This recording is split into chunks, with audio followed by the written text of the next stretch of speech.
And we are live. We're live. Mm-hmm, Some dude 176. mm-hmm, mm-hmm. Getting this out the way quick. Make sure you rate, like, subscribe, download wherever you get your favorite podcast. Make sure you go ahead and get that merch. We've had to use that link a lot lately, which we'll talk about. We'll talk about that a little bit later on in the show. But I'm Jared Bank. Mike B is here. How you doing, Mike? What's good, my guy? We Feeling drafting to we drafting today. I'm feeling Oh, that good. is tonight. I'm be drafting and doing some summer sessions. Look, I Mike, knew it. I knew it. I Mike, fucking knew it. when I tell you I was on PTO Yeah. 2 weeks ago. I was in Cleveland from Thursday to Sunday. And I got to tell you about how I thought Cleveland or people going to Cleveland was going to try to whoop my ass. Yeah.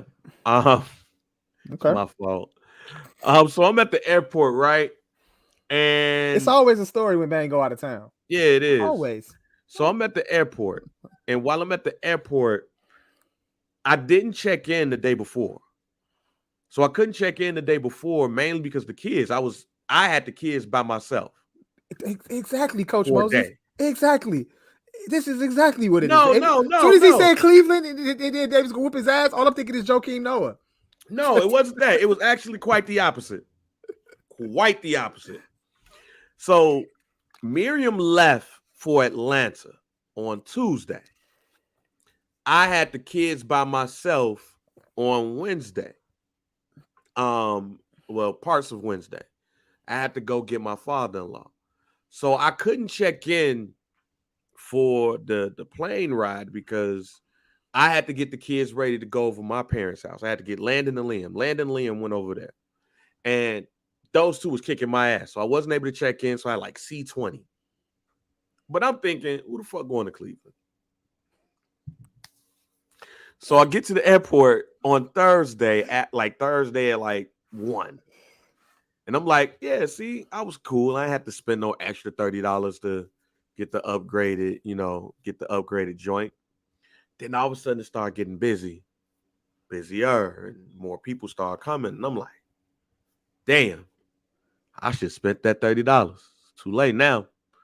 So it was somebody else that was next to me that was saying the same thing. So I took my earpiece out, my earpod out. It's like, yeah, I fucked up, y'all. And they was like, you too, huh? I was like, yeah, I didn't think this flight was going to be filled. I didn't think it was going to be a full flight, like a completely full flight. Mm-hmm. I was like, yeah, like who the fuck flies to Cleveland? It's so funny how the city of Cleveland just catch mad strays. Man, like, who the fuck goes to Cleveland? Boy, when I tell you that whole line and everybody around me was like, fuck you talking about? Oh, yeah. I looked around and I was like, oh, yeah. All of y'all going to Cleveland, huh? You must have been on the plane with some Cleveland Browns fans or Boy, something. I know they fans is crazy. Hey, it was one older white dude that, like how remember when the bad and bougie thing happened with Button? Yeah. And you seen that one dude that just peeked his head up like, yeah, this one white dude there, like, who the fuck had the academic space. Had the academic space. Who the fuck is dude over there? And I was like, oh, yo, my bad. I didn't know. Excuse me. Hilarious. I didn't know it's 45-minute flight, y'all. Thought some of y'all would just drive. My bad. Hilarious. I get on the plane. A couple of Clevelanders, you can tell, looking at me like, man, we'll fire off on dude ass if we had the chance. I get in my seat because I got C20. It's like that in Cleveland? Yeah, I guess so. So then the pilot started talking, boom. Yeah, welcome to Southwest flight, blah, blah, blah, blah, blah. Chicago to Cleveland. Then what'd he say? Trying to make sure I say it right. Welcome to Chicago. Going to Cleveland. It's about a 40-minute flight. It'll take you less amount of time to get here than it took for Tim Anderson to get whooped. Like that? I was like, it's like that? Everybody looked at me. Hilarious. I said, oh, this is what we on? I said, this is what we on the plane, huh? The pilot must have heard you too. I don't know, but I was like, that's what y'all on the plane, huh? Hey, It's like, yo, we catching strays like this, huh? hey, Cleveland, salute. Yeah, Touche. yeah. Like, all right, y'all won. Damn. 45-minute flight, took a nap, get off. He had another thing to say about the White Sox. Damn. It was hilarious. Left it alone though. So Damn. shouts out to Southwest and whoever was the pilot for that fight from White Cleveland. Sox can't catch a break this year. Yeah, and then they shooting at the park. This gotta be like one of the worst seasons Ever. in Chicago White Sox history. Just not even just from a baseball standpoint, just an overall standpoint. Just overall, the Chicago White Sox franchise, bro, has a nice dark cloud over their heads right now. I can tell because you got that Pittsburgh Pirates hat on and not a White Sox. I'm repping the Pirates right now, G. Repping the Pirates. I can't, fam. I can't. Shouts out to Andrew McCutcheon and who else is on that team? Man. Like O'Neal Perez, I think, dude name. I know that from MLB The Show. Look, man. But did you read the report? I saw a report about a more heavy set person had the gun tucked in they. Yeah, I'm gonna read this in the flubber. I'm gonna read this tweet from Peggy Kosinski. I need to know how this happened. As she reported on ESPN 1000 just now. This is the tweet. She said, the shooting at Guaranteed Rate Field during the White Sox game was indeed an accidental discharge by one of the women grazed by the bullet. She reportedly snuck the gun in past metal detectors, hiding it in the folds of her belly fat. How many pounds is this lady? How many? You got to be at least 300-400 to do that. Well, 300. You gotta be like 300 to do that. Dang, you can't even do that. You can't do that. Oh no. How many pounds you weigh, Bang? If you don't I weigh 305. Nah, you can't do that, Bang. You are 305 respectably. 305. How the fuck is you 305 respectfully? Because you kind of like it's like from an angle you don't really look 305 though. You could like tell a motherfucker you 275 and I believe you. If you would have said you was 275, I believe you. I used to during the pandemic. But what I'm saying is that you can't pull that off, Bang. Can you get a gun in your flubber? I've never tried. Would you, if you think you had a gun right now, and would you be able to like put it in there? Like, I'm trying to put it in. You can't. It's not possible. Stupid. I don't think so, man. Hey! I put a remote in my shit. What she have? A little pellet gun or something, bro? I don't know. Nah, you stupid. Nah, Phil. No. I don't know about a gun. I don't think you can get a gun in that. I don't know about a gun. You can add another 100 pounds on that, then all right, cool. I get it. I just put some shit under my belly fat and it stayed there. Now that just lets me know I need to lose some weight. There you go. That's all right. I'm gonna be working on myself this September. Respect. I'm gonna get sexy for 2024. You know, your summer body starts now, y'all. Summer body starts now. I ain't gonna be outside next summer. Oh, yeah, I'm out here. I'm gonna be on the boat on the cruise next year with a 50 Cent wife beater. I was about to say with your tank top on.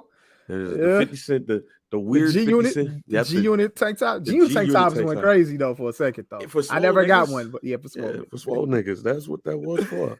Yeah, that's funny though. But how was Cleveland though? Like, when you got to Cleveland, how was it in Cleveland? Yeah, Cleveland was hella decent, man. Cleveland was hella decent. First of all, shouts out to my cousin Sam Silk. He's a legend not only in Chicago, but in Cleveland too. Okay. But went to his restaurant Silks. If y'all ever down there in Cleveland, you know what I'm saying, go check it out. It was this dude that could dance his ass off. Like, one thing I could say, look, Silks was the first club that I've been to in maybe 10 years where dancing took place. Okay. Now, there's a lot of old heads in there. So old head gonna dance. But It was the first club that I seen somebody dancing at. I was like, damn, what the fuck is going on here? Y'all do this still? And Cleveland has a line dance for every fucking song in the world. Okay. They're the line dancing capital of the world. Like they fraternities and stuff. No, I'm talking about like Okay. So the Tamia shit. Yeah. Right. Oh, Like okay. that shit. Yeah. Shouts out to Lori Flowers, who, if I clip this, she's gonna laugh her ass off because of me doing that on the Tom Jordan cruise. But they got a line dance for everything. It was like some booty twerking song that came on, and they ran to the floor, and they was. Yeah. Okay. I was like, damn. Okay. Y'all get a line dance to a Luke song, fam? Like, I'm thinking, like, nah, we gonna line dance today. Yeah. Okay. All right, Cleveland. So Cleveland got a line dance for everything. Went to Rocket Mortgage Fieldhouse because I was there for Z1079 Summer Jam. Shouts out to my man A Plus, D Brand, everybody that was there. Who headlined it? I was getting Moneybag Yo, the baby, Lil Tyler, Nardo Wick, Okay. some local acts, Okay. and stuff. So shouts out to them. Sexy Red was supposed to be there. She pulled out at the last minute, along with Finesse 2 times was supposed to be there too, but he got arrested and was in handcuffs and live stream the whole thing. I don't know how you do that. How's the baby's set nowadays? How does that play out for him? Look, like, where is he? The baby might be the best performer in hip hop right now. Yeah. I've seen like clips of him performing, but like so the crowd. So he kind of stage performer. Yeah. Stage performer. The baby might be the best in hip hop right now. He gonna be in the crowd. He gonna have interactions. He simulated getting head on stage by a Clevelander. Grabbed her by her hair. Like, one thing, man. I was like, and it was funny because Sam, when I was at his crib, when I got back I was at the restaurant with him. He was like, yeah, so what happened during the set? I was like, what you mean? Like, you ain't see that girl? He grabbed her by her head. I was like, no, I ain't see that. I was in the back. I was in the media room. I ain't get a chance to get out. Yeah. I looked on social media, saw the video. I was like, oh, okay, we're still doing those. Me Too world, That man played it close, man. You just beat the case. You just beat the what you call it, fam. The gays at you, bro, for the shit you said. Now you jumped out of that. Now you treading thin ice again. You mean to get it, but you get your hands on their knees, But right. He's the best performer in hip hop right now, like stage performer as far as like activity and stuff. Yeah. Moneybag Yo, they was lit for Moneybag Yo, literally. I probably heard a song from Nardo Wick and Lil Tyler, just didn't know who they were. Okay. And they had some local folks out there too. So shouts out to the whole team. I'm also abstaining from liquor until next Thursday. Okay. Next Thursday I'm partnering with Barbershed Network. Going to do another Bears event on a Thursday. So make sure y'all RSVP, man. Join us. Last year was lit. We did it. You did one this year. It's a Bears event, but y'all gonna have it's our event, but it's no. I'm saying it's right, but are you guys gonna have the actual football game on the Bears? Don't play till Sunday. We got the next Thursday is Lions Chiefs. Yeah. So make sure the game. I might slap. Yeah, so we will make sure the game going on, but we celebrating the beginning of the season. It's at the same spot the draft party was, right? Yep. At Haymarket Pub. Right, cool. So make sure y'all join us. Last year was dope. The one we did this year was dope. So this was going to be even doper. We got some giveaways. We got some merch, some barbershop merch that you could go ahead and cop that too. I'll be your host. So join us next week from 5 to 10 at Haymarket Pub. I'll be working from Haymarket Pub too. So because I'm not taking that day off. I'm going to go there during work, like 3:00. Going downtown. So yeah, make sure y'all join us for that. And we'll be talking NFL next week. have a prediction show next week. So be prepared for that. And we are drafting for fantasy football too. Coach Moses, make sure you're in there, and there is no payment plan. Have my money on time. And we ain't got a firm. He said a firm. We ain't got a Klarna Afterpay. Afterpay. You want four installments of 25? If I give you, if we do that, I gotta tax you $5, bro. Wait a minute, what's the rate? What's the joint again? What? Oh, it's $100. It's $100, so it can't be 4 payments of 25. Man? 4 payments. If you do 4 payments of 25, I need $5 on each payment. Okay, I'm taxing. You do that for Klarna? Shit, I need 5 on each payment. You need 5 for everyone. You know what I'm saying? There you go. He said, "Remember, I paid 2." Yo, Coach Moses, we need to have a conversation about Fenwick and my daughter. Yes, need you to holler at the bowling coach. What I need to do to get my daughter into Fenwick. Hit my inbox, G. Let me know. And he said, "Remember, I pay tuition at Fenwick." And that just made me think about tuition, like, because I know Nate Kells probably got to pay tuition at Fenwick, but I need like the ins and outs. Like, what we doing? How does it work? How much is the tuition?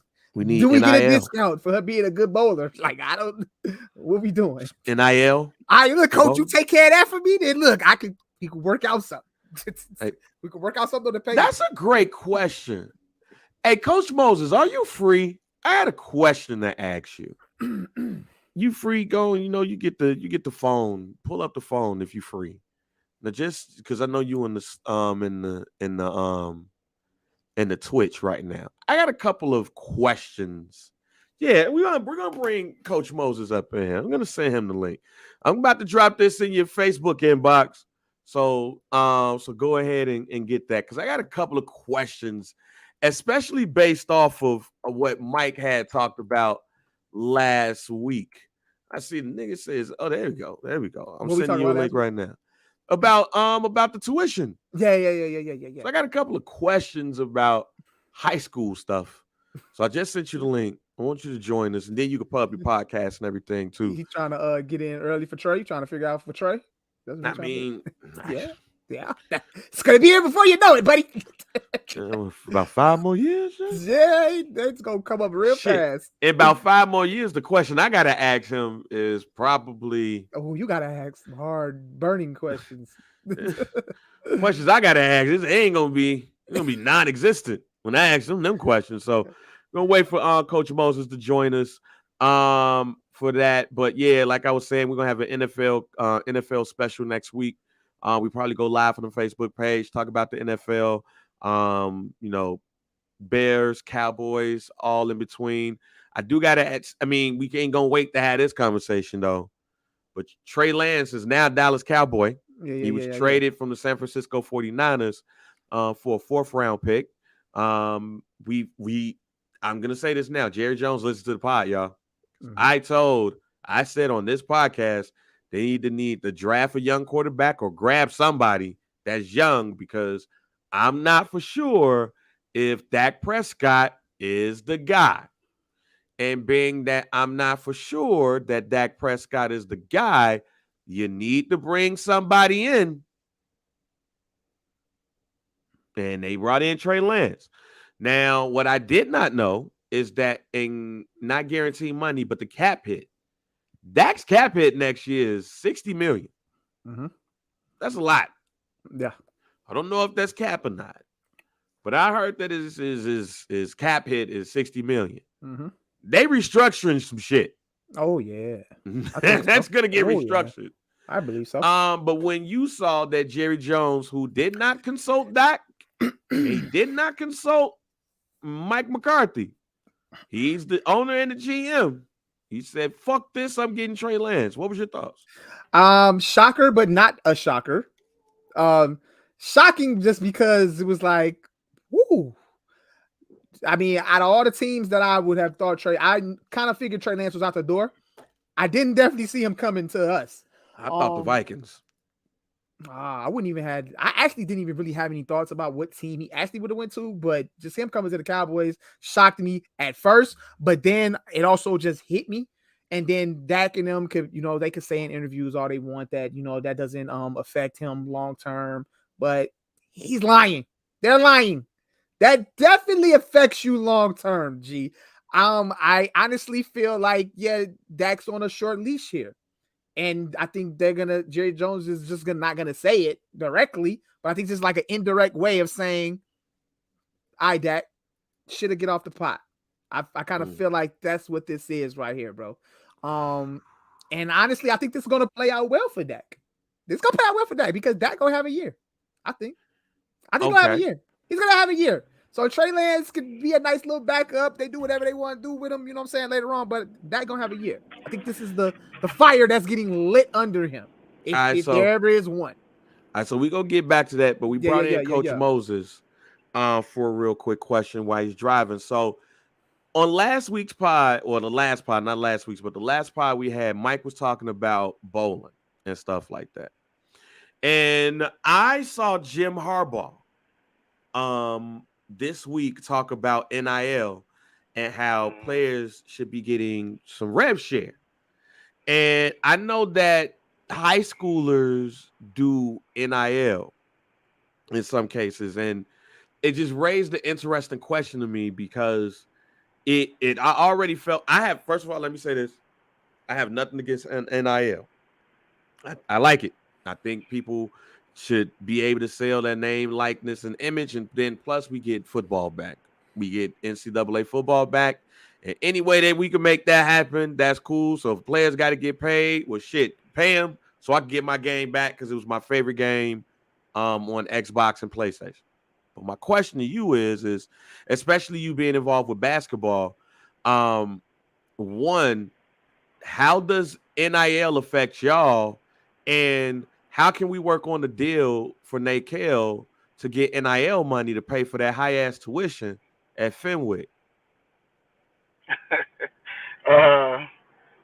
First of you guys hear me? We good? We good. Yeah. Okay. First of all, with basketball, last year was the first year that NIL was introduced to Illinois, Chicagoland area. I personally know like 5 kids who got NIL deals, and what it is, it's not a lot of money, but it's a big marketing deal. So you've got kids who sign with an agency and they sell merch. So they're getting like 80-20 on the merch. Oh, okay.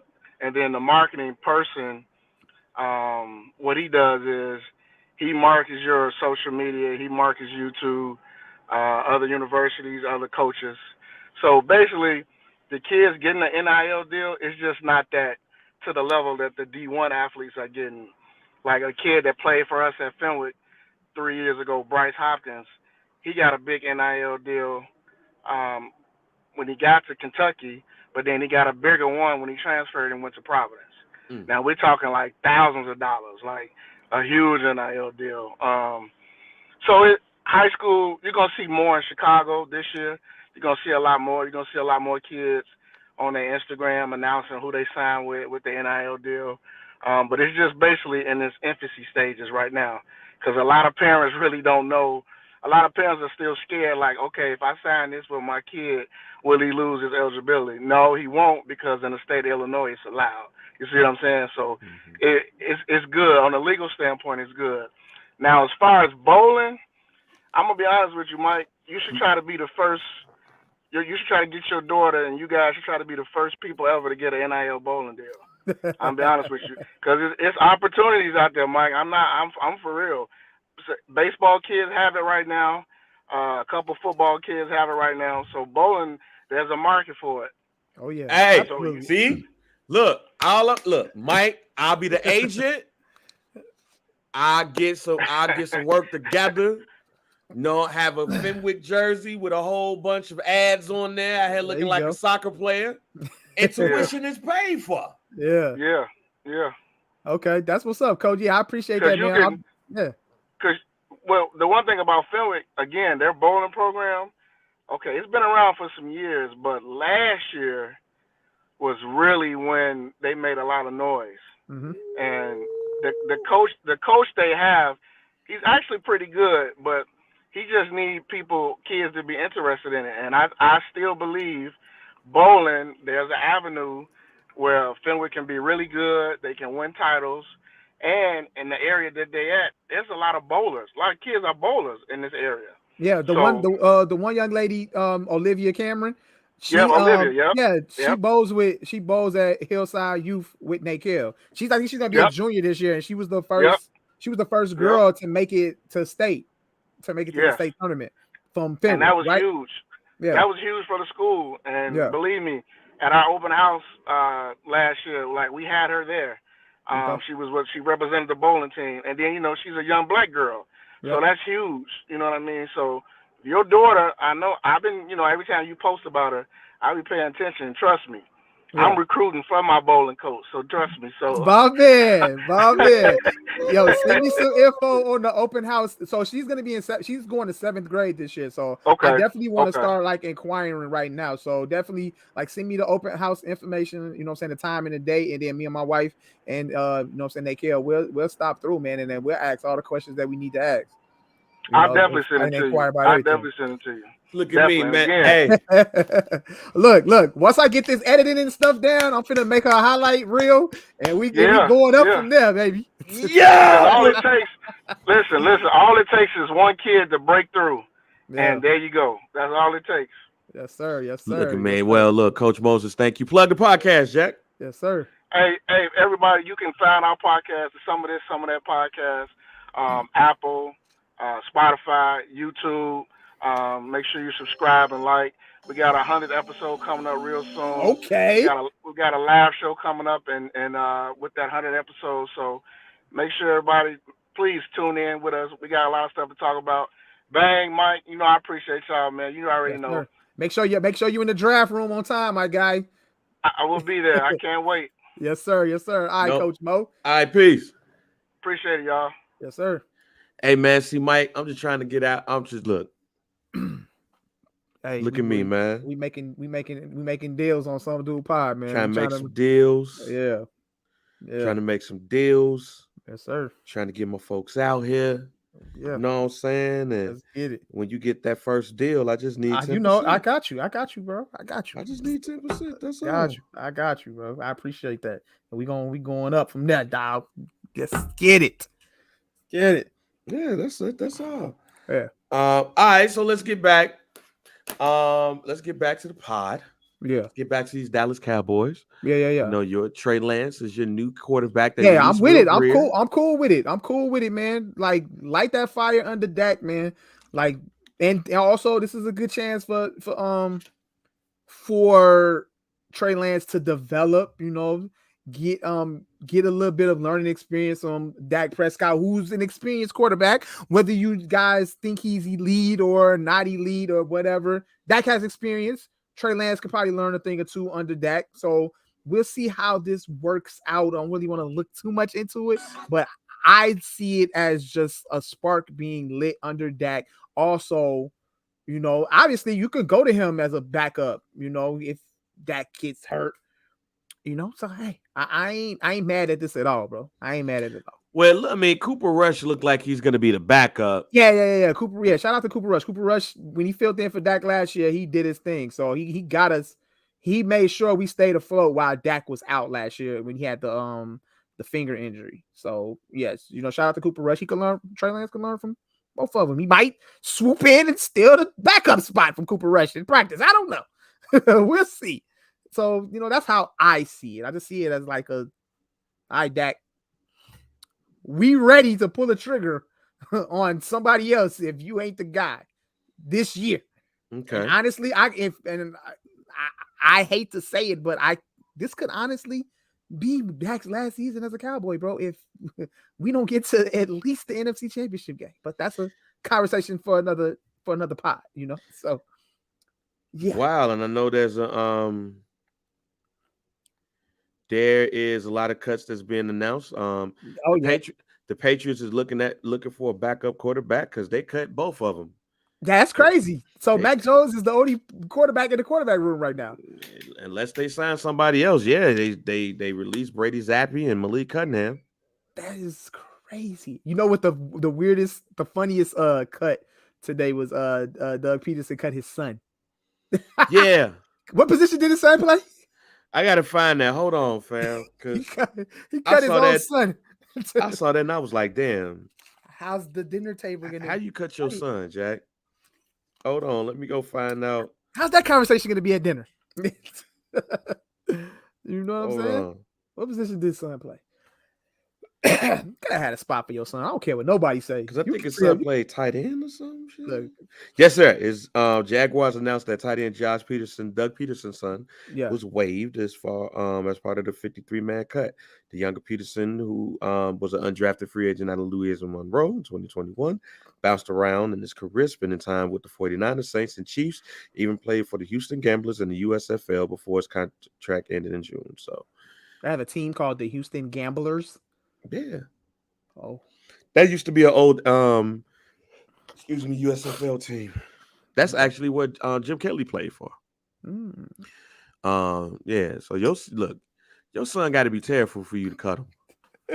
Let's be real.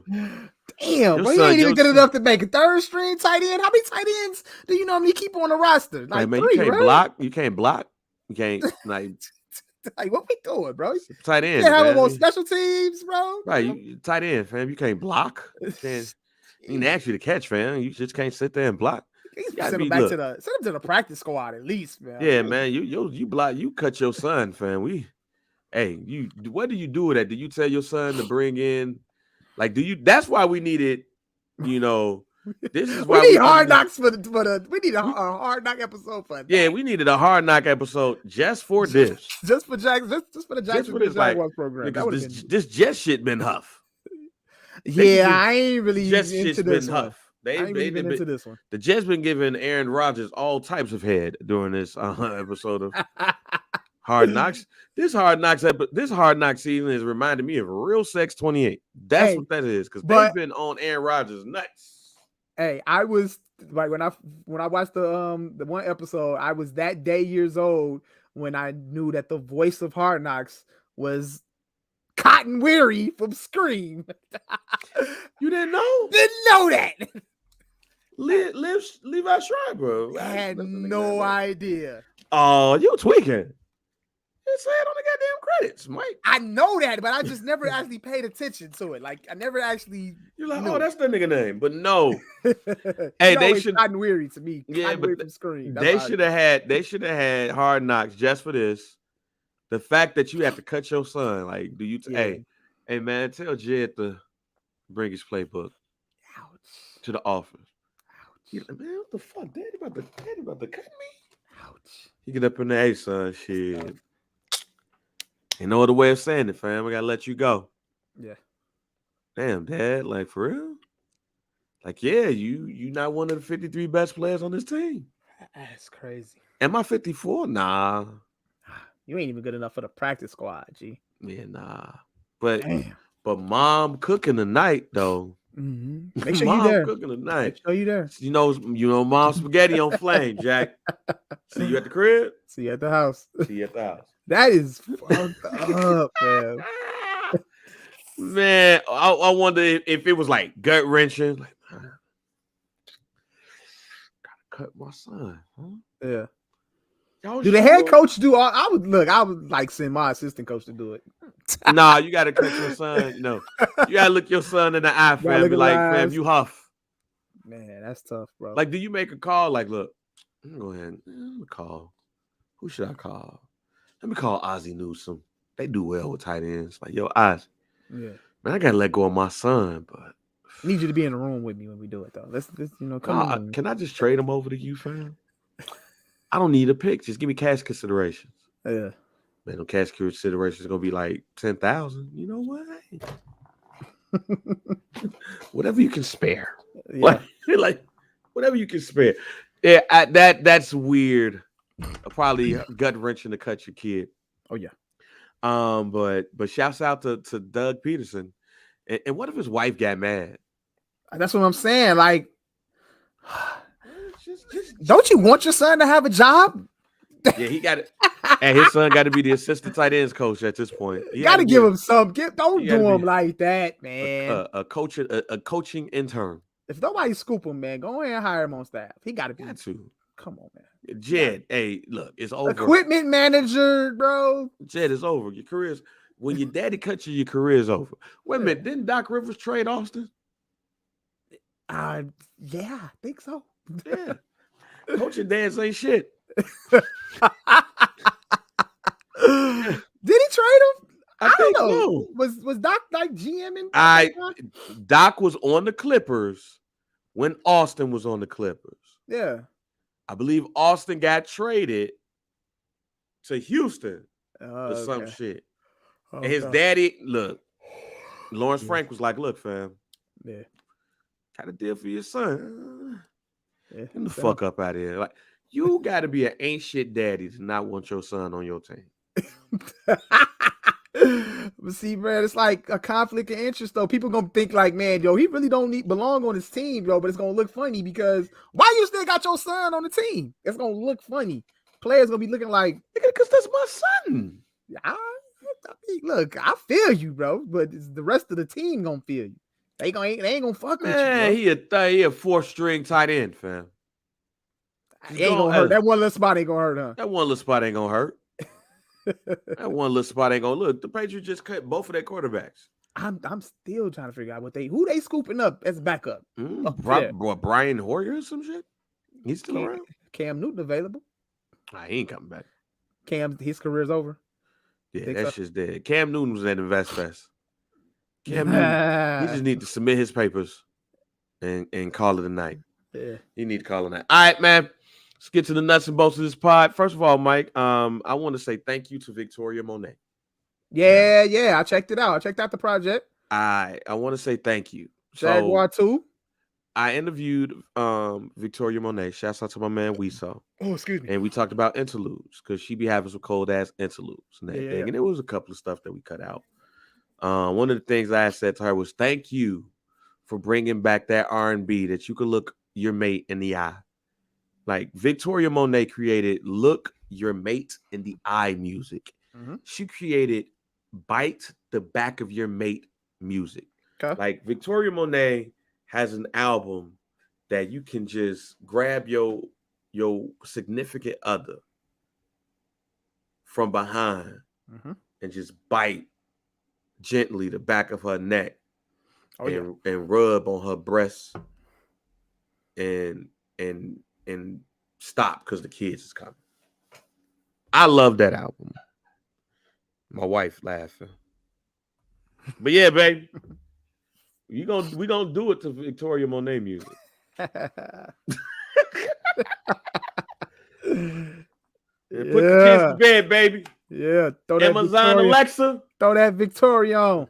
Amazon Alexa. Play Victoria Monet Jaguar 2. And it's on tonight. Yes, sir. But no, that album. That's just mine because I want to do people do that. Yeah. Like whoever have Amazon Alexa in their crib when you know you're about to have some sex and you want to put on some mood music, do you be like, Alexa, play my slow jam CD? Now playing Jared Bang's slow jam CD. And like what come on? Like do Let's Chill come on or whatever? Like somebody who has Amazon Alexa has to let me know, do you invite her, to play some of your smooth jams while you're having foreplay? But Victoria Monet Jaguar 2 came out last week.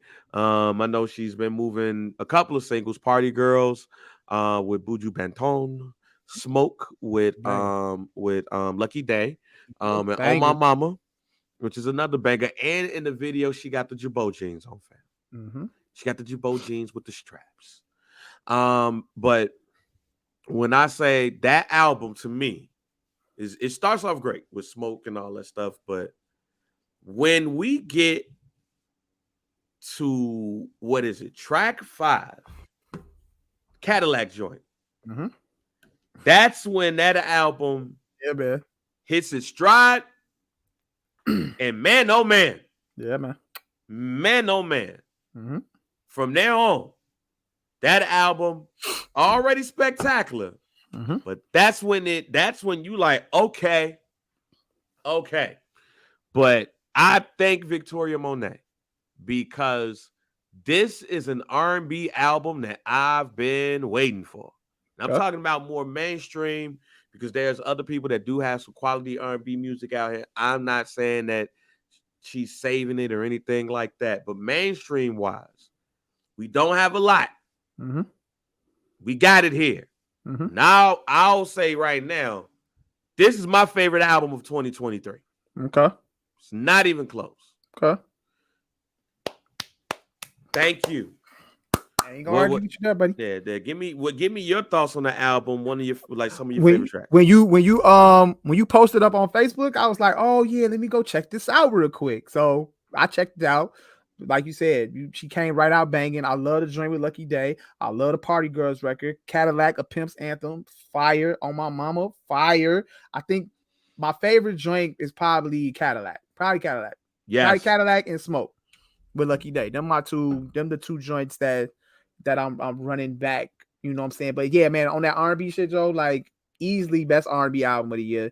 I like this album, and I like Janelle Monáe's album too, though. Mm-hmm. I love Janelle Monáe's album. Like those two right there are the two R&B albums that, you know what I'm saying, that's easily in rotation for 2023. So yeah, like as soon as you posted that, I was like, oh yeah, let me check this out. And then she got right to it.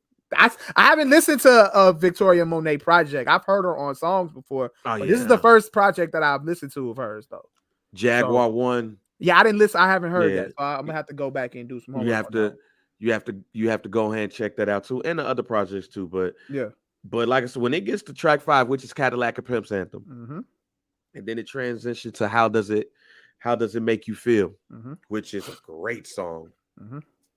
On My Mama, we've already heard, you know, so it was a great trend. Like, How Does It Make You Feel into On My Mama is a great transition. Then I'm the One. I love Stop Asking Me for Shit. Mm-hmm. Like anytime, look, I can tell you right now, work my fellow coworkers. If you ever see me put Stop Asking Me for Shit in my Instagram stories, it's about you. Oh my God. Stop asking me for shit. The joint with Earth, Wind, and Fire and her daughter, Hollywood, and Goodbye. I love it. Like, she stayed true to her and her sound.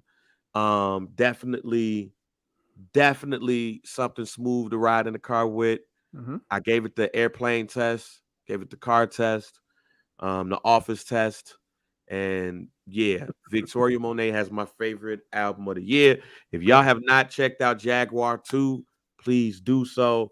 And again, but if I have to narrow it down, my two favorite tracks is 5 and 6 because of how it goes into Cadillac, A Pimp's Anthem, and How Does It Make You Feel? And man, quality R&B. We all need that R&B where we could just look somebody in the eye, just be like, look, I want you. Yeah. And I got to have you. And I'm going to get you tonight. We haven't had that since like possibly like the Snow Allegra joint, you know what I'm saying? A few years ago, the Feels Again. Not the one that she came out with afterwards, but like the Feels Again. That shit. Oh, tough. And Mike, let's go back to Cadillac. Yeah. So this is my first thought when I heard Cadillac. This is her empowered and letting us know that women are pimps too. And I don't mind that at all. I fucks with it. I never mind that. I fucks with that heavy. Mm-hmm. But my first thought, because I know she's a dancer, she can dance her ass off, is I want to see the routine on stage to Cadillac, A Pimp's Anthem. I think of Janet Jackson on stage with the man locked there. First thing I thought about. I am telling you, when she goes on tour, I'm about to say, I'm sure it's a tour coming. And that song has to be the song that she brings the guy up and she locks him down. And she while this girl in the audience. Hey, you gotta, just let it happen. Coming home to you. Coming home to you. Yeah. But she gotta give me the Janet Jackson Velvet Rope Tour, Locked Up, experience with Cadillac or Pimp's Anthem, because that's going to be a highlight of any tour of Victoria Monet. If that's what I expect, I might not get it. I'm not saying I would like that to be me, because I'm mad. But man, oh man, woo! And also, it's great for the women empowerment. Yeah, women, y'all do y'all thing out here too. Women are pimps too, for sure. But definitely had a couple of thoughts in my head as that song was playing. Understood. Understood. Miss those days, Mike. Yeah. Just grab your mate by the back and just bite her gently on the back of her neck while that song is playing. Alexa, play Victoria Monet, Cadillac, Pimp's Anthem. All right, baby, let's do it. Like, that would be weird, fam. That would be weird. And to keep it a buck, that's like one of the few songs, like the music that I played. I did get in tune with some newer R&B artists and everything, but Victoria Monet took the weekend. She got the one. She got the one, man. So y'all go ahead and listen to that album, and hey, we sent y'all, man. Some dude sent y'all. We kind of been telling y'all. That's why I did that interview with her. But we'll get there. Some dude pod, make sure you rate, like, subscribe, download wherever you get your favorite podcast. Some dude 176 talked about the shooting that happened. We talked about Victoria Monet. And I mean, it's really not a lot of stuff that happened, but this one really took the sports world by storm. Because Sha'Carri Richardson. Oh yeah. Sha'Carri number 1. Yeah, she won. She won gold medal in 100. She won the 4x4 relay as well with the ladies. I think she got third in the 200. Yeah, she got bronze in the 200. So she definitely had a great time at the World Championships. And look, man, some dude pod said it first. All right, here's the thing. Some dude pod said it first. We told y'all that wasn't going to be her year. She had a lot of stuff going on. She could go ahead and regroup, mature as well, too. And I had no doubt that she was going to win, except for that semifinal. She barely made it out the semifinal. Yeah. But once she made it out of there, that was my hope. I think she kind of knew she was gonna win. I think she kind of just took it off, took her foot off the pedal. Like, all right, I'm in. That almost Was it that close? No, she almost fucked up, Jack. Okay. Now you can't do that in track, because somebody will come behind your ass. You be like, fuck, what the fuck? But in talking about Sha'Carri Richardson, she didn't talk to any white reporters. Like, she went past everybody. Some white people thought that was racist. And everything, but she did her thing, and Jamaica was kind of like, "Oh, girl, you did it. Yeah, you did it. Congratulations." When last year they was like, "This the bitch y'all thought was gonna win," but they were showing her love, though. They were saying, I think love was being shown this year. Yeah, this year. That's what I'm saying. Not last year. Well, that's my thing. Like, look, we all was like, yo, she got to beat them Jamaicans, Jack. Yeah. And she didn't. You had the tweet from the Jamaican team that had her last, and Sherry, she had some smart aleck stuff to say. Now this year they was like, "Oh, girl, you did it. Yeah, selfie time. Yay." Right. How Jamaicans was being phony? I'll ask the better question. How petty would you have been? How petty would Mike B have been if he would have won the 100 over these folks who've been kicking my ass? See, it's a mindset thing. So, I mean, from the interviews that Sha'Carri is doing, it seems like she's just in a more humble space, and she's kind of like, I mean, she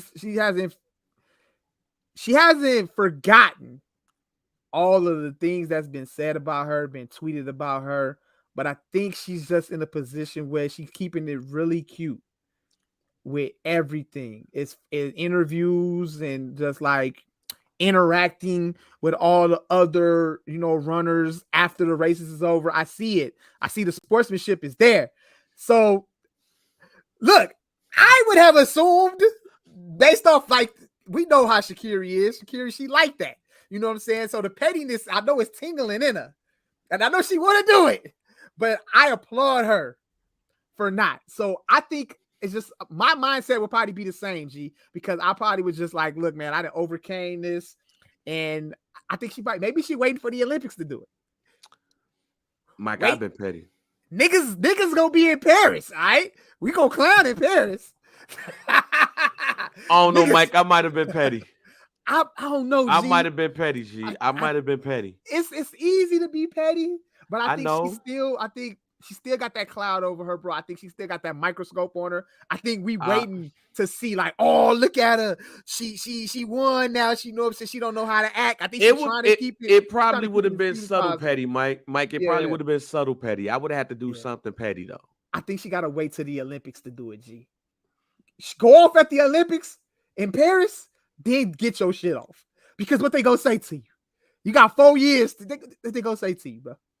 All right, she got to go to Paris next year. So just hold off. Well, I got to wait a whole year to be petty. It ain't even a whole year. Less than a year. We going to be in Paris, baby. Niggas is going to be in Paris. Get your shit off Sha'Carri on their ass. What she with? I got to wait a whole year to be petty, Mike. Hey, bro, that's just, look, that's the healing process, G, that she's overcame, bro. The overcame the dark cloud that was over her, bro. So now she's just embracing the moment. That weight is lifted off her shoulder. Now we finna go crazy. Sha'Carri, please get your pettiness off in Paris after you win. Just hold on. Man, I think that's so my mindset. I don't, that's how I would have reacted. I think I would have reacted the same way. I would have said something on Twitter like, man, I got suspended for smoking. Oh, now I just smoked me a Jamaican pack.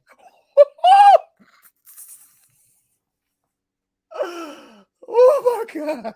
Suspend me now. No. Suspend me now. No. I just probably would have said suspend me now. I just smoked the Jamaican pack. Suspend me now. That's a good one. Now look, you might be putting that in the universe because that might be in her drafts. That might be in her drafts for next year. Oh, in Jamaica. Hold on, Sha'Carri. Don't get petty on them yet. Wait. Just smoke the Jamaican pack in London, man. Just suspend wait. Me now. Wait, all right? Just wait. Suspend me now. Hold off. All right, man. Celebrate the moment, though, Sha'Carri. Do your thing. Celebrate. You deserve it. And look, get ready for Paris. Because that's where we really need you at. And that's where the microscope is going to be really on you. I feel you, Mike. We're going to make sure this ain't a fluke. All right? You got to make sure it ain't a fluke. All right? She couldn't put the Jamaican flag in the smoking. Oh, not yet. Don't do it yet. Don't do it. I understand, though, Bang. I get where you're coming from, but not yet. Wait. Now, Noah Lyles is the big star of the weekend. Yeah. 3 gold medals. Okay. The 100 to 200 in the relay. Okay. But it wasn't his trifecta that was big news. Yeah. It was the speech that was so random that he made about NBA players being world champions. Yeah. Without going through the quote, I would say that Sha'Carri agreed with him. And actually, Coach Pop said something similar. And I believe it was the 2010. The 2010 season. Let me go pull it up. Hold on for what the hell? Hey, man.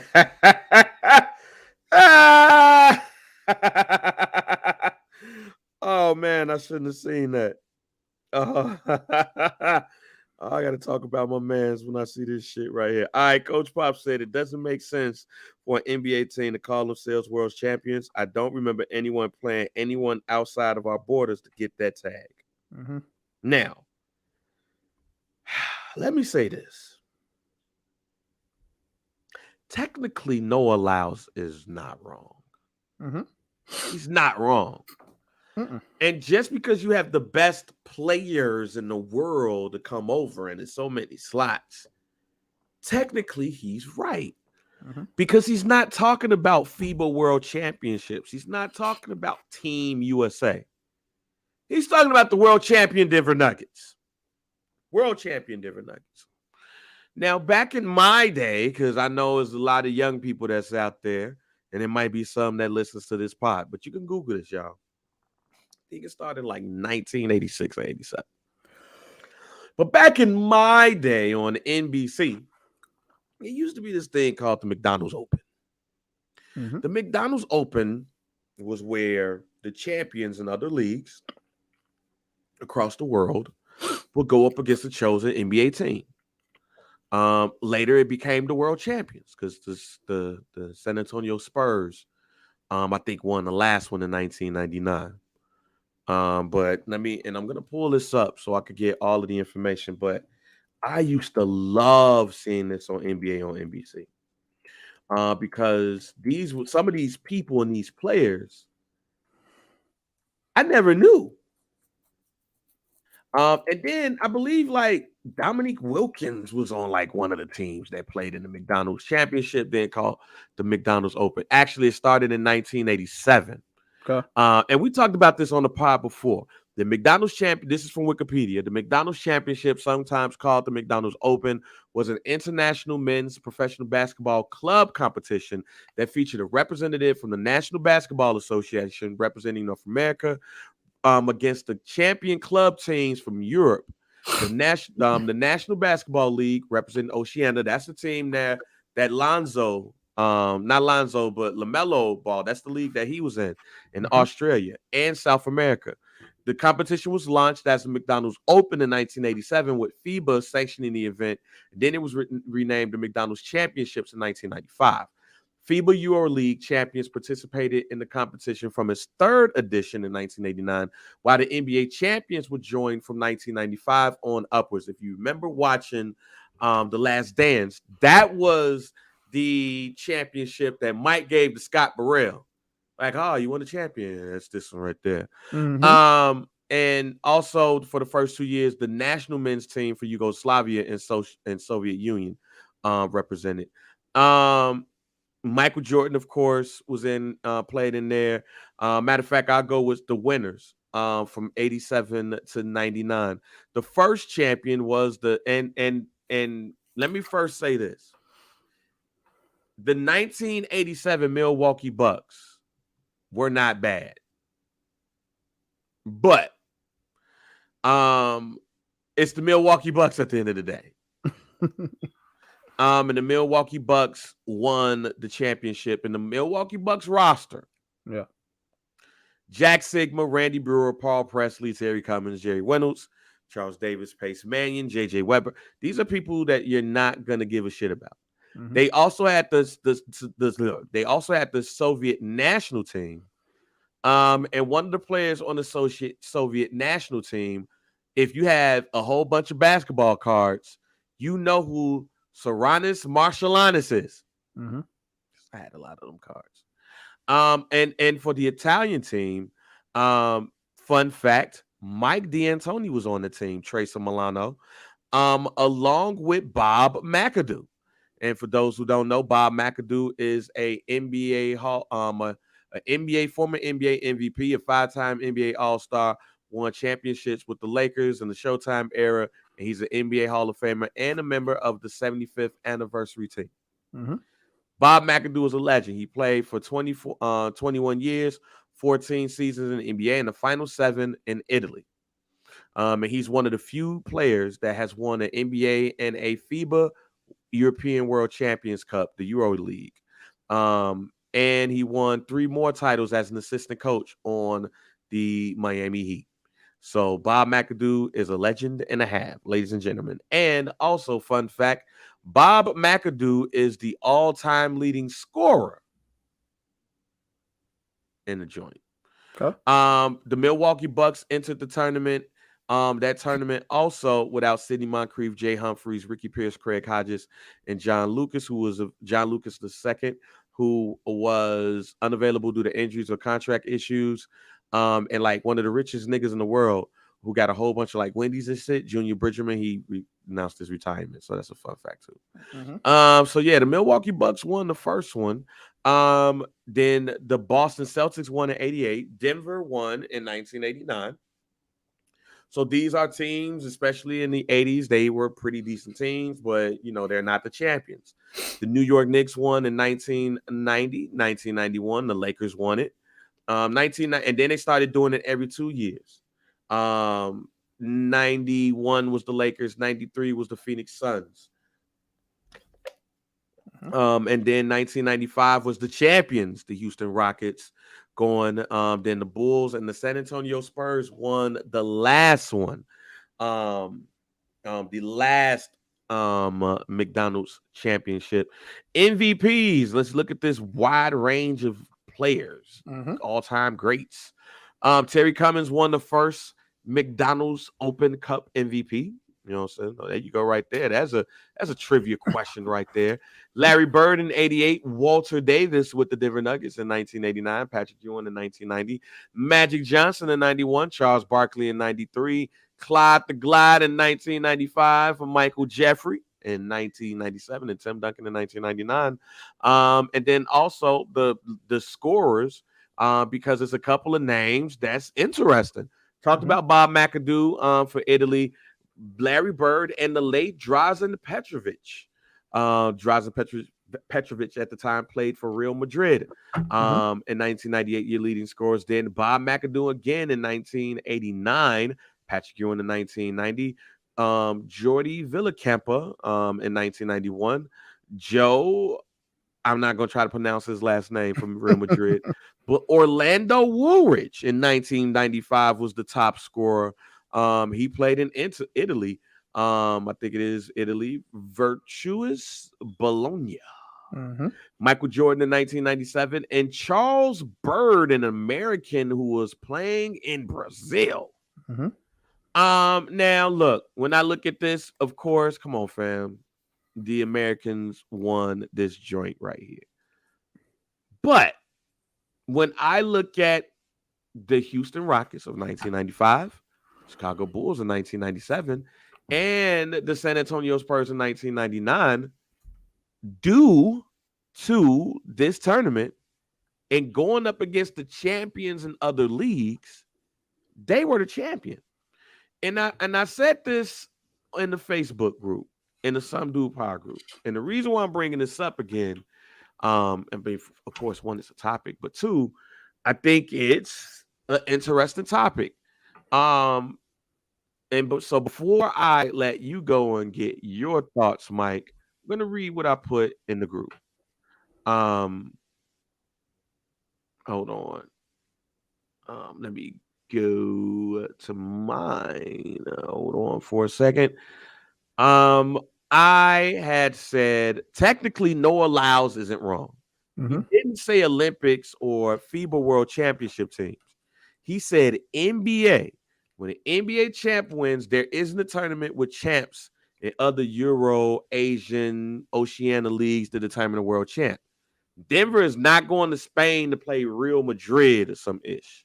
But there isn't a Nations of America's Cup like soccer, which is why I wish they would have kept the McDonald's championship. When was the last year they did the McDonald's? 1999. And you said that was the Spurs. That was the Spurs that won it. Okay. And my suggestion, and I've been saying this for a while, because now you start seeing these Euro teams play NBA teams during the preseason. Mike, I don't give a shit about this NBA in-season cup. Oh, yeah, for sure. I don't. I still don't even understand the rules. I mean, it's like soccer. It's basically like a soccer-style tournament. And, I mean, the WNBA does it currently right now. They have an in-season tournament. Right, the Commissioner Cup. Like the Commissioner Cup. And basically, even though you have your divisions, all of the teams are grouped in groups. And then, you go from there. That being said, Mike, I would rather have the McDonald's championship in the preseason, where the Denver Nuggets can play against all of the champions in the other leagues. 4. And that's the preseason for the Denver Nuggets. And let's see if the Denver Nuggets can win the world championship. Mm-hmm. I'd rather see that than this damn cup shit. Yeah.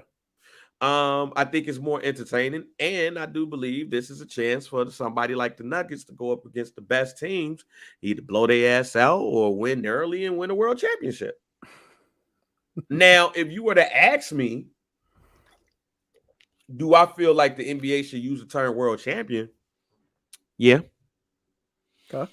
But I only believe that because I truly believe that the Denver Nuggets, and using them, can beat any team in the in any country. But I do understand when people say, "Man, that's not a national championship," because we're not. This is not named the World Basketball League. It's called the National Basketball Association. It's not the World Basketball Association. So you're the national champion. And soccer don't be like, "Yo, it's the world champion," Real Madrid soccer team. No, they're the champions of the Champions Cup. That's it. America is the only country that won a big boy everything. That's it. Now, let me ask you this, though. You said that you believe that the Denver Nuggets can beat any other champion from any other basketball association in other countries. Did you believe that for like the other NBA champions as well? Yeah. Oh, okay. I'm about to say, like, because you said it because you was just like, you believe that the Denver Nuggets. I thought you like just picking them particularly. No, I believe that any NBA I'm, team that wins the but NBA wait a minute. championship. Yeah. Wait a minute. I'm picking them. Right. Because they're the champ. Right. That's the only reason why I'm picking them. I'm not picking them because it's just them randomly. I'm picking them because they are the champs. Right. So that who else I'm gonna pick? Right. So that's why. No, I just wanted to make sure I was getting clarification on how you said it. But what are your thoughts? I think that it was very random, and I think he was sitting on that. He was waiting for his moment to get that shit off, and he got it off. And like you said, there's truth, there's facts into what he is saying as far as like being a world champion compared to the things that Olympians compete in, as far as competing against other countries. Mm-hmm. So I get it where he's coming from. He just came off sounding like a hater. Like it just was like a lot of hate built up in there. It's like, I don't know. Like, we not questioning your ability as an athlete, G, you know what I'm saying? So it's like, what we doing here? So it's just all sounded bad coming out of his mouth when he was saying the shit. So I get it from that standpoint, and I agree with everything you're saying as far as like doing a tournament that would represent the NBA champion and champions in other leagues from other countries. I agree with that wholeheartedly. I don't necessarily think like the NBA has to. I don't think that has like to replace the in-season tournament that they got going on. But I feel like that should be something that's just done like prior in the preseason. Yeah, that's what I'm saying. In the preseason. Yeah. I'm not saying it should happen like in the regular season. No, I definitely not the regular season. I think the Denver preseason. Let me clarify so people can understand. Put the mic towards me. Yeah. I believe that. Hey man, hold on. Because I'm learning a little bit too. Oh, no. Yeah. All right. Okay. Let me clear it up for everybody. Yeah. Oh shit. Kimba walk overseas now? Oh yeah, he been gone, bro. I didn't know he was overseas though. Yeah, he gone. I knew. Yeah, he been over there. He been over there. He over there with Dwight Howard, I think. No, he's in the Euro League. He plays for Monaco. Okay. That's why while I'm researching and looking at some of these shits, like, oh wow, whoa, okay. Yeah. Because I gave Kimba Walker hell on social media during like my early FanDuel days, and yeah, he's not in China, fam. So I mean, fuck Kimba Walker, but shout out to Kimba Walker.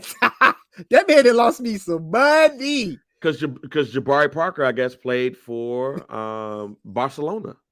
Yeah. This shit. All right, so let Shout out Kimball Walker though, bro. You messed up, friend. Yeah. All right, man. So let me clear this up, so we make sure everybody understands this. Yeah. I believe that the NBA champion, Mm-hmm. the EuroLeague champion, the National Basketball League champion, and whoever, South America, I believe there should be a 4-team tournament in the preseason. So the NBA champions preseason would be spent playing against those 3 teams. Mm-hmm. And there's a tournament to determine who's the world champion. Mm-hmm. I like that better than this NBA Cup that they're trying to do. Mm-hmm. Also, it exposed America to Europeans' games and Europeans to more of America's games by going up against the champion. I also believe that it would be good for the league to involve themselves in something like this. Yeah. 4 teams, tournament, get it, world champion, and everybody else in the NBA play their little preseason games, whatever. All right, let me ask you this though. So if they were to do that, do you not? So prior, when the NBA champion wins the NBA champion, should the merch still say world champion on it, or you can't put world champion on the merch? Not if you don't win it. Nah, but I'm saying like, so the NBA can't they can't give them official merch when they win the NBA championship that says world on. Oh, NBA can do what the fuck they want to do. I know that, but do you think like do you still do that though? Like even if you do have the tournament in the preseason, so the world champion is still going to apply to the NBA champion after they win, but it's just like if it was me, I'll still do what the fuck I want. Like, nigga, we still a world champion. I don't give a fuck what happened. But to your point, I would just say NBA champions. Say NBA champions. But now I'm going back to the tournament thing again. 4 teams, the 4 best leagues in the NBA. Well, excuse me, 4 teams, the 4 best leagues in the world. They can, this year's America, next year's in Spain. How many like big basketball leagues are there besides like overseas? Like what do you have that's like popular basketball? So you got the EuroLeague. Okay. That's one. You got the NBA, you got the NBL, the National Basketball League, and that's the league that's in Australia. Okay. That's the league that what's his name? Melo Ball was playing in. Okay. And I'm sure it's like other than China, and I know China gets made get made fun of a lot. I think and I think it's like called, and let me read it and stuff like that. Let me look at it. I think it's called the Liga Sudamericana de Basketball. Okay. Okay. De Basketball. All right. Liga Sudamericana de Basketball. Okay. But yeah, I think that's the league because one player that I want people to look up when you have this conversation about basketball outside of America, go look up Oscar Schmidt. I remember Oscar Schmidt because it was the Olympics where they was really like on dudes nuts, pause. They was like, look, this dude is one of the coldest basketball players in the world, but he's just over here. But yeah, you get the winner of that league in South America. You'll get the winner of the EuroLeague. You'll get the winner, excuse me. Damn, water burp, excuse me. Let me start that over. You'll get the winner in Europe. You get the winner in Australia in that league, because that's a major league. You'll get the South America. If you want to involve China, you can too. And then you got the NBA. And you have a tournament. You have a number 1 seed that gets to buy all of that shit. But you have a tournament that basically go through the best teams in the NBA, through all of those teams, and then you pick a winner. You get a winner. And that's your preseason. That's what the NBA champion, that's how they spend their preseason. So it's them versus Spain or Europe or whatever, Oceania, South America, China. And there you go. Okay. And the best leagues And I guess it might be some other leagues across the world that can try to participate in this. I was about to say, I feel like you could probably get at least like 6, 8, maybe. Who knows? Fuck it, let's get the big 3 involved. I'm saying get the champions of the big 3. Hey. Or you know what? Get like combine a few of the big 3 teams together, you know what I'm saying, and make one big squad. You know what I'm saying? A 12-man roster out of some of the big 3 players. And they let them get in too. Shit. Fuck it. Let Cube get on. Hey man, look. It helps out Ice Cube. I know he would like it. But yeah, on the real, that's honestly, that's my thinking. Yeah. Like simple as that. That's my thinking. I agree with that, man. I'm not mad. I'm not mad at dude saying it. I think it was weird. It was weird and it just came out wrong. Yeah, I think it was weird to excuse me. Let me say this again because I was just reading the email. I think it's weird that he would use that opportunity to talk about the NBA. And maybe I have to get some context to the question that was asked. Mm-hmm. Because if I just won 3 gold medals, I ain't thinking about the fucking NBA. Like, why? I'm assuming though, like the question had to be some way somehow pertained to the NBA or being called a world champion. Like I said, one way or another, he had that shit in his back pocket though. Yeah, and he found the perfect opportunity. And it didn't go off the way that he wanted it to. It did not go off. I know he said that shit and he thought that he eloquently was like, yo, they ain't world champions and didn't think he was going to get the backlash. Yeah. But at the same time, I don't want this NBA Cup shit. Let's do something with the other teams in the world. We could use this opportunity to get rid of that cup shit and actually bring back the McDonald's joint or even just call it something else. You ain't even got to call it the McDonald's Cup. Just recreate a nice little tournament involving the world. Then we could get a real world champion going. We can have that conversation. The end, Jack. Nobody wants to see this NBA Cup. The same teams going against each other just to try to win some cup that don't mean shit. No. Yeah, I think they get some bread, though. They get some bread. They're called Olympicos Greece. I think they get like $100K per player. You know what I'm saying? If they win it. No, I don't care. Like that bitch player won't that. Do that with this America's Cup shit. Do that with that, fam. Do that with this real world champion thing. Do that in the preseason.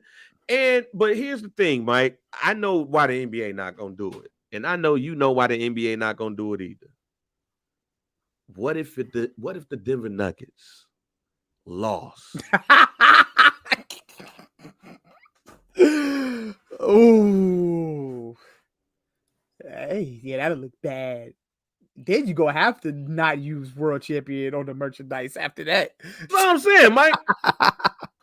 You can't call yourself the world champions after that. You're losing to Australia or New England, New Zealand or something like that. Yeah, that's all I'm saying. Look, now, Mike, they gonna look good. I'm gonna give you the roster. Yeah. Of some of the names of the people from Real Madrid who won. Let me make sure I got this right. Real Madrid won the EuroLeague championship this year. They beat Olympicos Greece. And Olympicos Greece is the one who like offered Kobe Bryant like all that damn money to come to the team. But Real Madrid won the championship 79-78. Some of the named people on this team. Remember Rudy Fernandez? Rudy Fernandez. Nope. Rudy Fernandez. You don't remember Rudy Fernandez, fam? I don't think so. Rudy Fernandez. He played for Denver in Portland. Had a torch for like a day or two. Oh, okay. Yeah, I'm looking. I Googled him. Yeah, I remember this guy. Yeah. Okay. Mario Hezonja. No. He played for the Blazers and the Knicks in Orlando. Matter of fact, he got drafted. If I can remember this correctly, he got drafted. He might have got drafted. He might have been the dude that got drafted and was like, I ain't gonna make it yet. No, it was somebody else. Oh, he played in the bubble. Yeah, he played in the bubble. Okay. But yeah, he played in the bubble. But yeah, Mario Hezonja. He was on the Sergio Rodriguez. He was on Portland too, if you can remember. He was on Real Madrid. Who else is another one? Yeah, those are the ones that I believe that we know. Okay. Rudy Fernandez, Mario Hezonja, and Sergio So Rodriguez. So you're saying that Adam Silver don't want to do this because it's a possibility that Jokic and Jamal Murray and them might lose to Sergio Rodriguez. Look, all I'm saying is, do I think that will happen? No. But do you want to take that chance? No. Like, do you really want to take that chance, man? Look, man. Nah.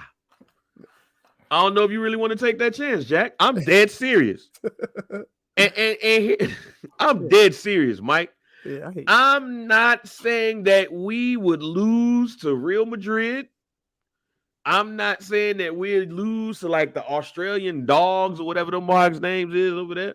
I'm not saying we'll lose to like some team in South America.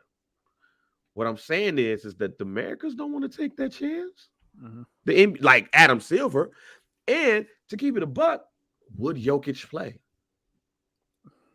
Would Jamal Murray play? This was I would assume so, because this easily would be something on a big platform. Like, we're gonna get this on ESPN. We're gonna get these. Like, you would think that if they participate, yeah, these guys are gonna play. Now, minimum minutes, sure, but I think we could get 15 to 20 minutes a game out of Murray and Jokic. I don't see why not. Like, legit, that's my thinking. Like, if you did this in the preseason, and Jokic is going to sit out this preseason tournament. Yeah. And then they were to lose, then you know what's going to happen. Now, see, that's different, though. I would assume that these guys would play, though. I think they would get themselves in shape, ready to play for this. I mean, they play in the preseason. They out there playing preseason basketball. Mike, you remember when America didn't win the gold medal? Yeah. And you remember how they got killed? It's still getting killed. It's still getting killed to this day. Like, that gold medal team is getting killed to this day. If an NBA champion were to lose to a European team, they will get killed out here. Yeah. And that's why this will never happen. It's not gonna happen. It's not gonna happen. The NBA needs to keep up. The NBA needs to keep up this aura. Yeah. That they are the greatest league in the world. And if you get the NBA in a 4 or 5 or 6 team tournament to determine in the preseason to determine the world champion, or after the season, similar to what they did with the McDonald's championship, and the Denver Nuggets lose, oh my God. What if Serbia was in it and Jokic decided, like, hey. But it won't be countries. It would I gotta play. But I know that. But what if Jokic is big on wait a minute. So what country pride? So what if a Serbian, like, what if it was I don't know if Serbia got a team, but you're saying, like, what if a Serbian team were to win and he's like, man, I think I want to play with the homies? That'd be fucked up. Jokic be like, I want to go play with my guys, bro. Like, I gotta do it with my guys. Messed up, Mike. I can see an international player doing that, fam. Like the German. No, matter of fact, no. Like, what if Greece is in it and Giannis say he want to go play? What if Olympiacos? So basically, you said, what if Olympiacos? Greece, that's the Greece team. Olympiacos. Giannis say I need was to in the tournament. And Milwaukee didn't win the championship, but Giannis was like, ooh, he could do that. Who gonna stop him? I'm gonna sign with him. I'm gonna sign a 2-week contract with him, bro. 10-day contract with Olympiacos Greece. I'm going to play, bro. To beat Jokic ass. Then I see you in the regular season. That is hilarious. But no, I don't think the league want to do that, man. That'd be embarrassing if you were to have a 6-team tournament and they were to lose in the finals to somebody. Then you got to go back and be like, y'all not the world champions. Y'all just the NBA champions. No, the NBA needs that aura, Jack. So, do I believe that the NBA should have a right to call themselves the world champions? Yes, I do believe so because the best players in the world played there. However, Noah Lyles, Sha'Carri Richardson, and Greg Popovich do have a point to say, look, we ain't playing those other leagues. So how can we say we the world champions? We just the champions over here. I believe that they'll win it, but we're not talking about the United States of America. We're not talking about the United States team or even the select team. We're talking about the world champions.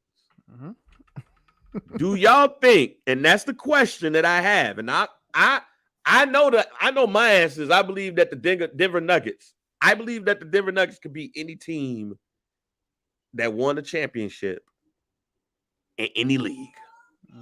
But I ask y'all, do y'all believe that? Do you think that the Denver Nuggets do you believe that the Denver Nuggets can play against the best team in the Euro League, the champion, and beat them? Do you believe that they can play the best team in the NBL and beat them? Do you believe that they can play against the best team in South America or China and beat them?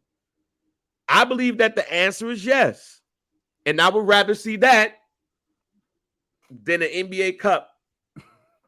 And I think in season, and I think it would make for a more entertaining preseason for the champions. That's just me, Mike. Do you want to see the World Cup? World Championships? You want to see the World Championships, or do you want to see an NBA in-season tournament that teams are in different groups? And I don't think we gotta. I don't think we should shit on the in-season tournament just yet. I know we shitting on it early. It seems pretty complicated, but let's just wait on it, bro. We wasn't sure about the play-in tournament, but it came out okay. Mike, so let's just hold on now. It's probably gonna be tough, but let's just see it first, man. Let's see it first. Mike, you know what the NBA Cup is? A chance for what they believe is the two best teams in the NBA to actually play against each other. No conference relation. Okay. So let's just say, for instance, the two best teams in the NBA coming into the season, you believe are who? Probably from different conferences. I would think I'm taking the Boston Celtics, the Denver Nuggets, probably, or the Phoenix Suns. Phoenix Suns on paper. Phoenix Suns, Denver Nuggets on paper could be the best teams. I would say the two best teams in the NBA right now is the Phoenix Suns and the Denver Nuggets. Okay. So you get to see the Phoenix Suns and Denver Nuggets.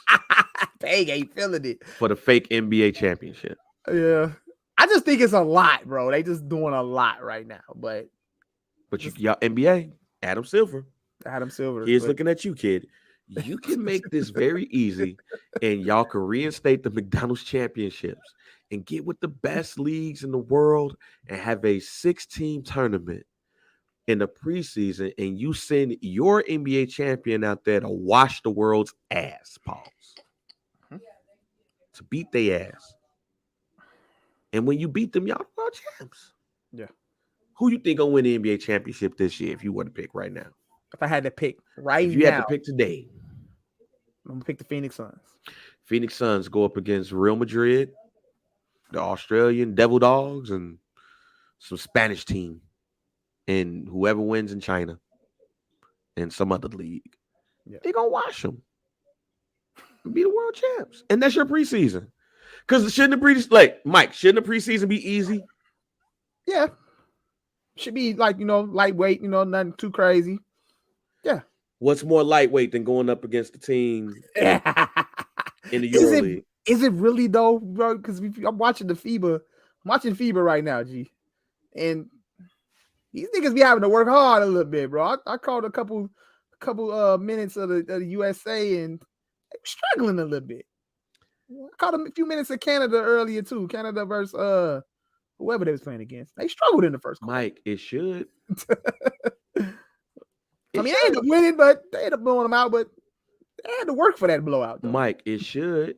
Yeah. So if that is the case, what you got to worry about? True. And then also, man, it exposes the game, man. I think it would be dope for the game to have a a tournament like the McDonald's Open. Did you? I mean, I know you're younger than me. Yeah. But did you ever watch like one of those games? Or No. did you? Well, you wasn't even aware of this tournament. I don't even think I knew about that. I don't think I knew about that until I actually saw The Last Dance. It was like, Man. oh, this is what they do. I didn't know that. So I wasn't aware. Man, that was I loved because then you see players that you ain't never heard before. Right. And I know, and shouts out to my man Rock Smooth. I want to give Rock Smooth a shout out. Because Rock Smooth, he gave his thoughts on it, and I'm not mad at his premise. I'm not mad at him, basically just giving the thought that he had, like, the NBA is the world champions, yada yada yada. I just think his stance was wrong. Mm-hmm. I think that the stance that he took was a bit wrong, and because we have the best players in the world, the way that he explained it, I think it was not what it should be. But one of the things I will say, and I think that it's been so many years that people don't remember. You have to remember, cats used to get drafted overseas in the NBA and not come. Yeah. Like cats used to get drafted. Because he said, name me 5 international basketball players that are household names that never once touched the NBA. And you asking Americans to answer that question. We don't know this shit. Like, barely watch us. We don't know this shit. But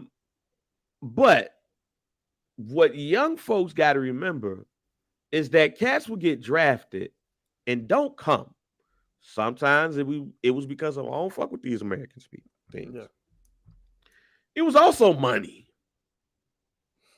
And they were probably getting more money over there than they would get in the NBA. Mm-hmm. People got to remember when Mike came through and the Olympics came through, TV deals increased. Yeah. TV deals increased, money increased. Money increased. Now you're looking like this. I think I want to go to the NBA now. Like Tony Kukoc got drafted, I think, in 89. Mm-hmm. Let me make sure of this. Tony Kukoc. 89 or 90. Yeah, it was 89 or 90. Tony Kukoc was drafted in the NBA 90. Mm-hmm. And Tony Kukoc was a second round pick. In the back when it was not a lot of teams. It was the 29th pick. This year he'd be a first round pick. But Tony Kukoc is a perfect example about this. 3-time EuroLeague champion. And he played club ball at the age of 17, so he been getting paid. Mm-hmm. So that's the other thing that I want everybody to look at and think about. A lot of these European cats was making money at young ages, fam. He won 3 EuroLeague championships, 89 and 91. He was the MVP of the EuroLeague Final Four. Well, he was awarded the EuroLeague Final Four MVP the 2 times of the 3 he won. Yeah. Then he played for Benetton Treviso and won the Italian League Championship in 1992 and the Italian Cup in 1993. He played in the EuroLeague Championship and winning Final Four MVP once again. They called him the White Magic, the Spider from Split, Croatia, and the Pink Panther, the Waiter, Euro Magic, and the Croatian sensation. Mm-hmm. This man, Tony Kukoc, is one of the greatest European players in the world. But he was playing pro, my G, since 1985. He was 17. So he gets drafted in 1990 and then got drafted by the Bulls and then came after their first repeat or three-peat. Imagine if Tony Kukoc would have came to the Bulls in 1990. He came to the NBA as a grown-ass man. Mm-hmm. But he was already a star. in Croatia. His best friend was Dino Raja.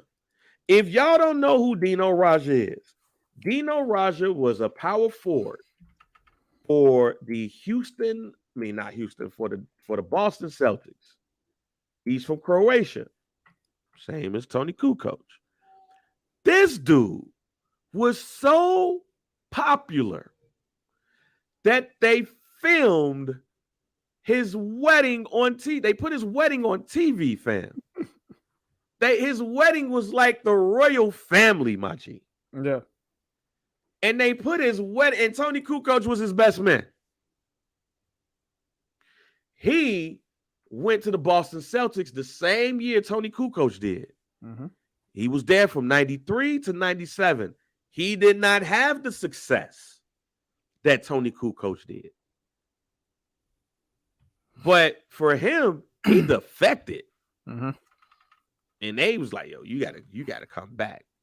Vlade Divac, Drazen Petrovic, other people, the late Drazen Petrovic, who was cold. He was a bucket. Yeah. All of these people, fam, was overseas hooping and getting hella money. Mm-hmm. So you didn't need to go to the NBA to go get bread. But we don't think about that now because let's look at what's my man name? Just went into the Hall of Fame, Dirk Nowitzki. Mm-hmm. Dirk Nowitzki got drafted 9th. Yeah. I think it was 9th by the Milwaukee Bucks and was traded to the Dallas Mavericks in probably the worst trade in NBA history. Or one of. Dirk Nowitzki going to America. Mm-hmm. That wasn't going on in the 90s. So it's hard for you to ask that question. But you know who probably at one point was the best player in the world, not named Michael Jordan? Arvydas Sabonis. Mm-hmm. Ladies and gentlemen, Arvydas Sabonis is Lil Sabonis' daddy. Mm-hmm. Over there at the Kings. That's his daddy. Yep. Arvydas Sabonis is one of the greatest NBA players of all time, fam. You just don't know it because when Arvydas Sabonis came over, his knees was done. Arvydas Sabonis was just jogging, jog. You know. Let me get on over here.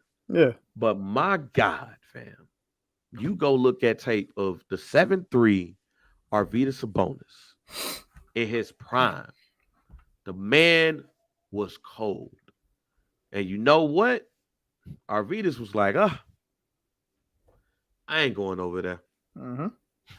He won the gold medal against the Olympics, in the Olympics against America. America won the bronze that year. He won the gold medal in 1988. He got drafted by the Portland Trail Blazers in 1986. Nigga ain't show up till 1995. Mm-hmm. And the man still had a bit of a torch when he came to the NBA. For sure. He just couldn't get around like he used to. Mm-hmm. But you go look up Arvydas Sabonis. Let me read you some of his stats. Arvydas Sabonis was like one of the first big men pulling that bitch. Pulling from long distance.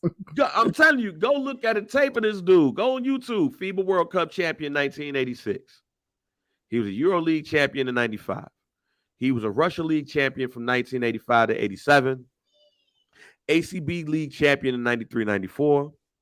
Spanish Cup winner in 1993. One of the 50 greatest players in FIBA history. 50 greatest EuroLeague contributors. A Euro Scar Player of the Year in 1984, 85, 88, 95, 97, 99. Mr. Europe at 85 and 87. Four-time Lithuanian Sportsman of the Year, 84, 80 through 86 and 96. Eurobasket MVP in 1985. FIBA European Final Four winner in 1995. EuroLeague regular season MVP in 1994. That's when that nigga left the Trailblazers and his knees was even worse. Mm-hmm. The man played in Russia, Europe, and Spain. That nigga ain't have to come to America. He ain't have to come. I'm going to read this right. In ESPN's David Thorpe view, in his view, Sabonis would be the greatest passing big man in NBA history and the top 4 center overall had he played his entire career here. In Clyde Drexler's view, if Sabonis would have been able to spend his prime in Portland next to Drexler, Terry Porter, Buck Williams, Steve Johnson, Kevin Duckworth, Clifford Robinson, the Blazers would have 4 of 5, 6 titles. Uh-huh. He was that good. He could pass, shoot 3-pointers, had a great post game, and dominated the paint. He was a magician in the post who played a game with style I've never seen from a big man. He was a point guard in the center's body. And to be fair to Arvydas, he was better than most point guards distributing the ball. His age and injuries made him appear as a big guy who looked like he couldn't make it up the court. But he's the same guy that did yada, yada, yada. Mm-hmm. Mike, Arvydas Sabonis is one of those reasons why you can't make that statement. Yeah. So, I still want to see the Denver Nuggets go up against the world. Just make a video game out of it, Mike. Denver Nuggets versus the world. And see what happens. Yeah, for sure. Do you think that the Denver Nuggets could defeat the world? We'll see about it. All right, man. Any hot takes? Nah, man. I think my hot take is let's see what the in-season cup is, bro, before we write it off. That's my hot take is fuck that in-season cup. Give me the Denver Nuggets versus the world, Jack. All good. I understand. Give me all of that in the preseason. All right, man. Close. Hey, man. Some Dude Pod. Rate, like, subscribe, man. Y'all already know where we at, man. Twitch, YouTube, the What Digital.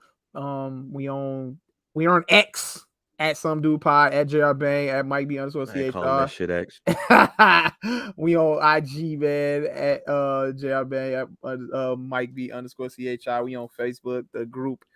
Hashtag Some Dude Pod. The Facebook group been jumping all week, boy. Shout out to your cousin Vince. He been getting it cracking. Fuck that nigga with the Nickelodeon shit though. Yeah, he was wild, bro. I had to get rid of one, bro. I didn't want to get rid of American Gladiator. But I had to stick to Nickelodeon. My Nickelodeon, I love Nickelodeon. And I watch Guts now. That was a tough one, G. That was a tough one. I watch Guts now. It's on Paramount Plus. Hey, I'm gonna have to get on along with Legends of the Hidden Temple. Yeah. Legends of the Hidden Temple. Guts double there. I gotta get up on Paramount Plus. Yeah, I'm on that. But yeah, shout out to Vince. He got the group jumping, man. Y'all get y'all shit off, man. You know, and y'all ain't gotta do all the extra. Just pick one and go. Too much extra curricular activities going on. We didn't kill hip hop because we chose Nas, y'all. You know what I'm saying? It's okay. All right. But yeah, and on that note, cop some merch, man. You know what I'm saying? That the what you listen to don't make me bop. That shirt should be going up crazy right now because a lot of y'all is getting upset about the other shit that people like to listen to. Shit is crazy. So cut it out. It's nasty. It's nasty. But yeah, man, we out of here. I'm Mike B. That's JR Bang, man. Some Dude Pod. We gone.